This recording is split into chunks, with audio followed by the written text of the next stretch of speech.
working for you. Fox 2 News at 6 starts now.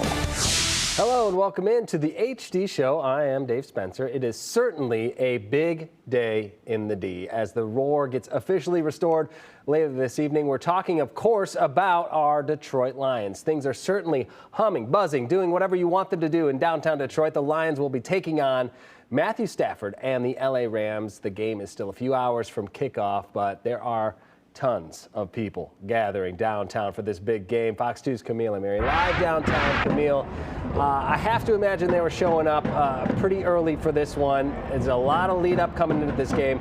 Tell us about the excitement leading up to kickoff.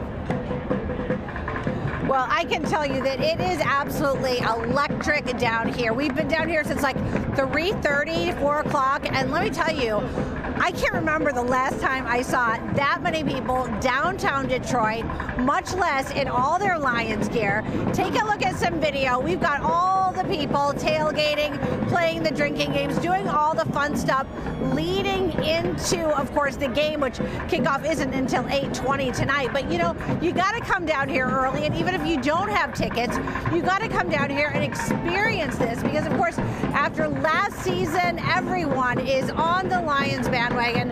And let me tell you, the hype is real, the excitement is real, and they are literally counting down until this game. We got a little pork, al pastor, we got chicken, we got chorizo, just keeping the party going, you know.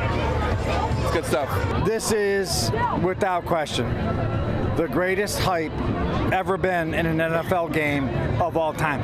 This is the biggest game. This is it. I mean, this is Detroit at its best.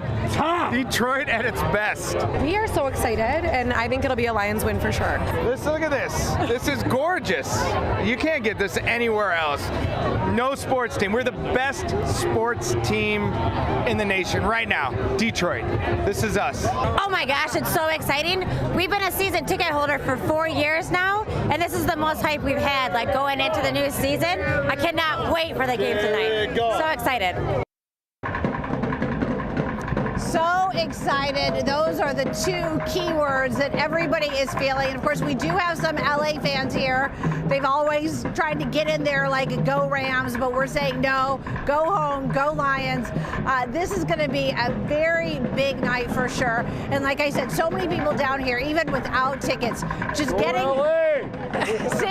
See, I told you, they're getting it in there. They're trying to get that in there, but we know that the Lions are the best and that they are going to win tonight. Reporting live in downtown Detroit, Camille and Mary, Fox 2 News. Camille, there's one in every crowd, isn't there? So I noticed in the video you were showing us Tippy Cup.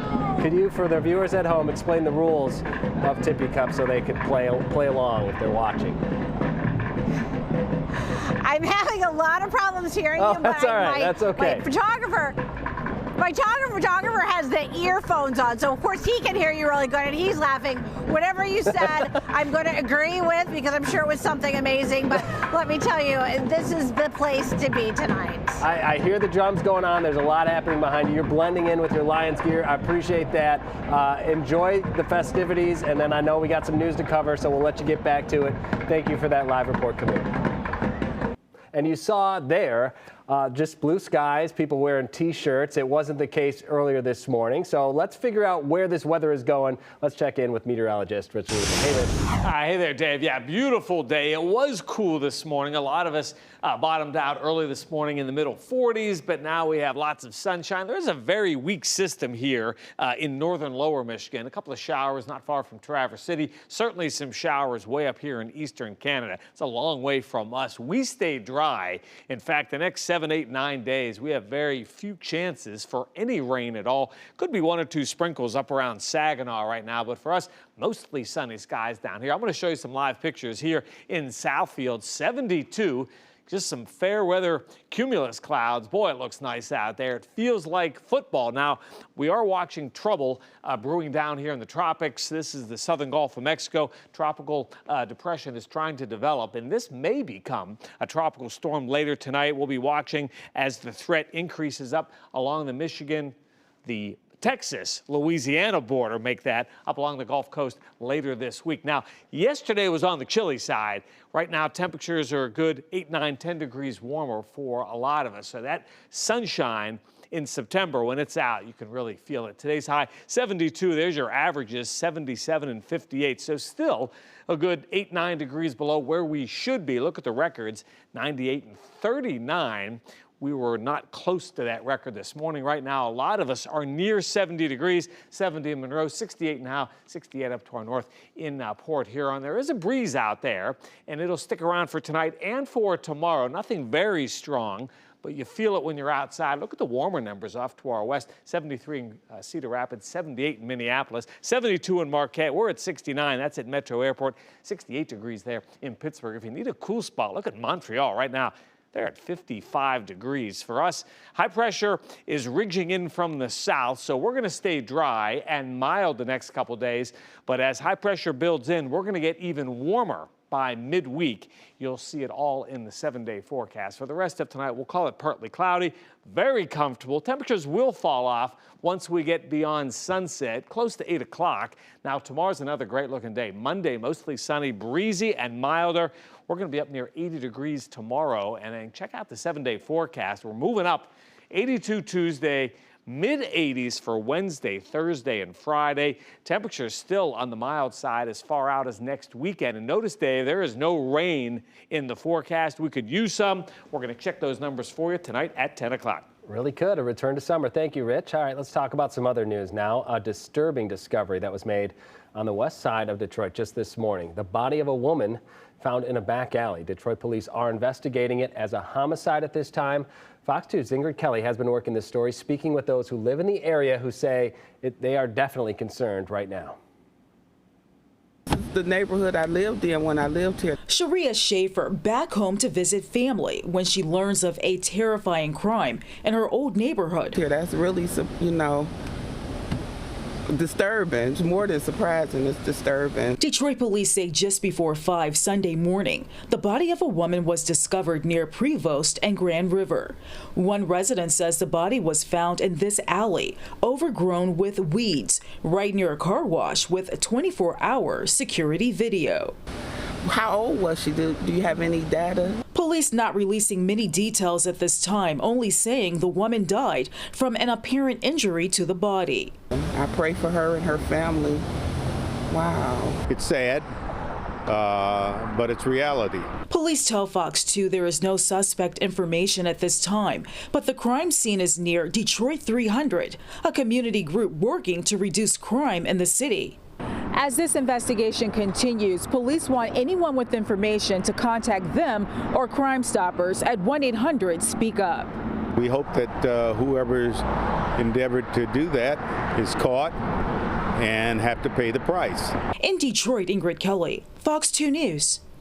Let's stay in Detroit now. Police are investigating a fatal car crash which resulted in the car colliding with a tree and then that car catching fire. This all happened around 10 this morning at the intersection of Edinboro and 7 Mile Road. That's on the west side of the city. According to police, the driver, the man, he was the only person in the car at the time of the crash. According to a witness, the driver sped out of a nearby gas station and ran directly into the tree that was right in front of Lou's Deli. The crash remains under investigation at this time. And a Detroit toddler is in the hospital after getting his hands on an unsecured weapon in his home.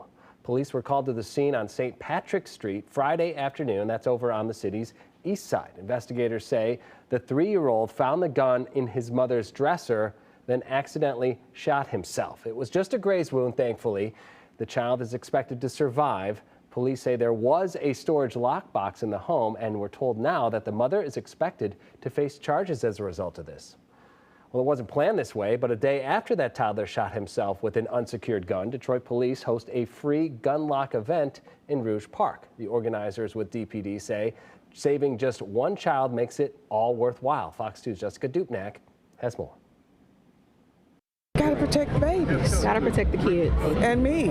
It feels like so often we're talking about Detroit's babies here on Fox 2 getting a hold of unsecured firearms and shooting themselves or other children. I can't even explain the trauma if something happened to one of my babies. I couldn't do it. We caught up with Whitney Denard at a free gun lock event in Detroit Saturday. The day before this event, a 3-year-old finds mom's gun suffering a graze wound on the city's east side. With this latest story on her mind, Whitney getting outfitted with a lock because of her godchildren. They're always over. I have to make sure they're safe, right? Because they're toddlers up to 8 or 9 years old. And it only takes a little bit of pressure to pull the trigger. We have been saying for years you can get free gun locks at any of the Detroit police precincts, but not everyone listens, clearly. One is too many. So, I mean, you see it on the news. It just happens, it happens, it happens, and it happens. It's enough is enough. Detroit Police Sergeant William Tatum, in firearms training, wanted to make the free gun lock event a whole thing. Bounce houses, free haircuts, and food at Rouge Park Saturday afternoon. All I need is just one kid to pick up a weapon and say, oh, I can't do nothing with it because it's locked, it's secured. I did my job. Jerry Washington had a gun lock, but didn't know exactly how it all worked. And Saturday, she learned. It'll be easier now that I know what I'm supposed to do, because I was locking it, but I was locking it wrong. The main message here from the sergeant himself. Please lock them up, make them safe, and keep them safe. Jessica Dupnack, Fox 2 News. And lastly tonight, a man successfully robs a bank in West Bloomfield wearing what can only be described as an old person mask. Take a look. The heist took place at Fifth Third Bank on Haggerty. This was on Friday morning. Now, the man allegedly had a gun and took off with an undisclosed amount of cash. The suspect had a gray hair or wig and was wearing a gray hoodie and blue latex gloves. Police are still searching for him, so anyone with information, they're asked to call the West Bloomfield Police. Well, that is going to do it for the HD show tonight. Make sure you watch us tonight at 10, and then stay tuned after the football game, the Lions game. We're going to have a very special sports work, so make sure you hop on back over here and watch that. We'll see you then. Have a great night.